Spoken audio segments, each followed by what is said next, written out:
We're back now with our Crime Watch Daily exclusive on the Susan Powell mystery. Susan remains missing. Her husband Josh killed himself and their kids following her disappearance. Today, only our Jason Matera talks to Josh Powell's sister, who would go to some extreme measures to investigate her own family to find out the truth. Jennifer Graves is at the epicenter of an unfolding family tragedy that is only growing worse by the day. She fears that her brother Josh Powell has murdered his wife Susan, and she believes that her father Stephen Powell is in on it. It would be really great for him to just fess up. Now Josh has fled Utah with his and Susan's 2 young children to his father's home, hundreds of miles away in Washington state. But Jennifer is not going to let him off easy. She wants answers, and she will do anything to get them. It suddenly occurred to me, well, I wonder if the police would back me up. Maybe I could get a wire. Jennifer and her husband make the trip to Washington state in fear and trepidation, but determined to get the truth. And we went over to my dad's house that Friday night and confronted them. You just show up at the house unannounced, wearing a wire? It was the scariest thing I've probably ever done. The police are fully involved and undercover. They could hear everything that we said. They would have unmarked vehicles down the street, and they would have a helicopter circling. And I'm like, okay, so what are our key words in case anything goes wrong? He's like, let's just keep it simple. He's got a gun. Or help. After a long dinner, she finally corners Josh alone. What were you saying to him? Well, I began with, like, you know, I'm hearing rumors. Like, I think you're gonna get arrested soon. I mean, tell me what's going on. And then she just comes out with it. And I shoved him into the bathroom. And I was just like, tell me where her body is. Just tell me where her body is. We need to have a funeral. He wouldn't budge. He was so deadpan. There was no emotion. There was just nothing. She comes up empty, but police get a warrant to search her father's house. They don't find any evidence relating to Susan Powell, but what they find on Steve Powell's computer lands him in jail. They found all these discs and stuff of the little girls next door. He had taken a fair amount of video of them while they were bathing. Child Protective Services moves the boys out of the house to the home of Susan's parents. They become Charlie and Braden's foster parents. Charlie was an artist and a scientist. Kids in his first grade call him the scientist, so he was professor. And Charlie's being good. He's playing with his pumpkin. He goes in the bathroom.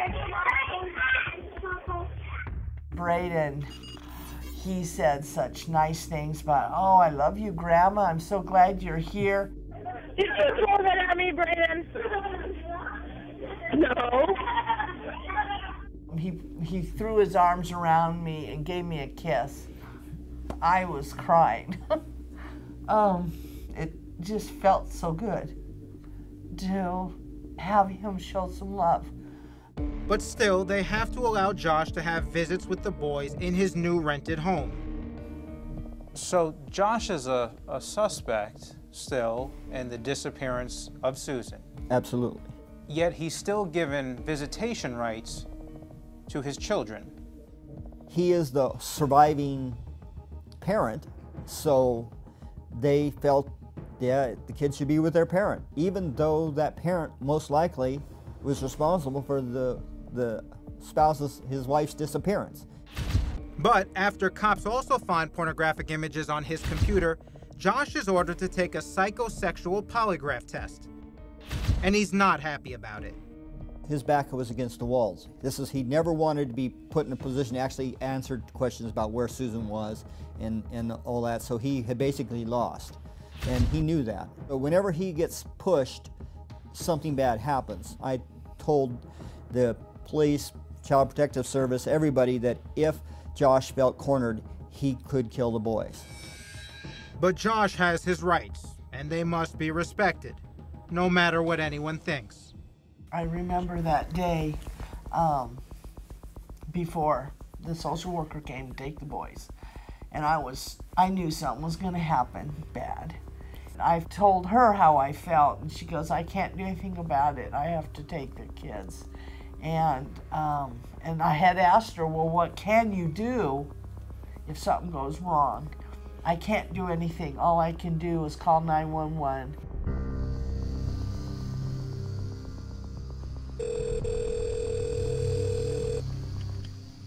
Hello? Hi, ma'am. Were you calling about the fire in the 8200 block of 188th Street, Courtney? The house. Ma'am, do you know if anyone's in the house?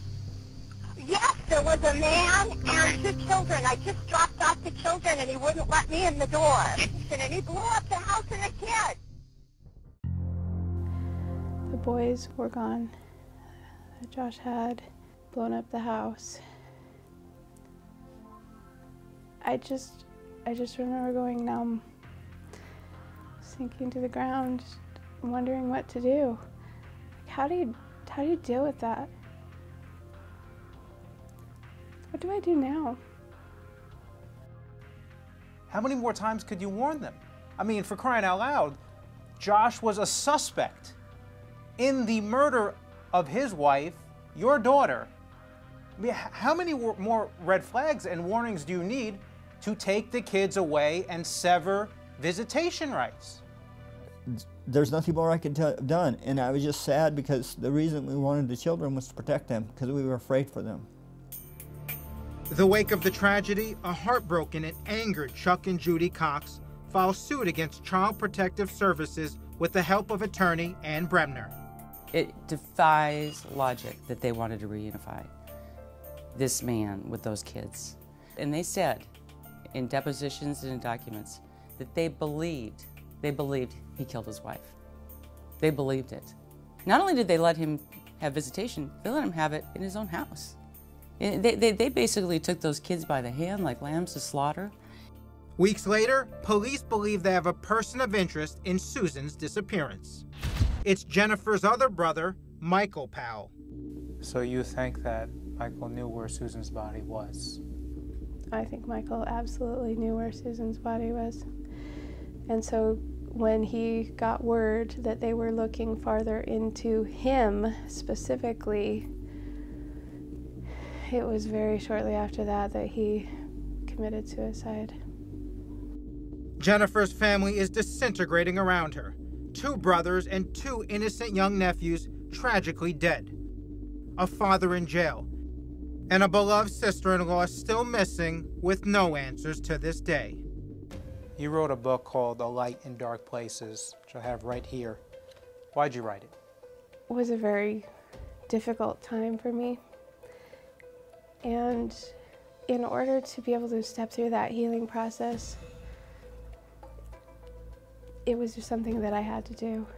I really hope that that book brings courage and inspiration to those who are in domestic violence situations so that they recognize the situation and will have the courage to go and help make a difference, break the chains. In the midst of so much tragedy, a lot of big questions remain, and some may never be answered. But Jennifer still believes that only one living person can bring anything like a resolution to this tortured case. And that answer sits in a jail cell with her father, Steve Powell. What about with Susan? Would you want him to finally come forward with any information he has on her whereabouts? If he does know where she is, and I think he does, it would be really great for him to just fess up. Let us know where her body is. Let's have some closure. Powell will now serve 5 years in prison for that possession of child pornography conviction. Jennifer is asking the public if they have any information on the disappearance of Susan Powell to go to our website, crimewatchdaily.com, and submit a tip.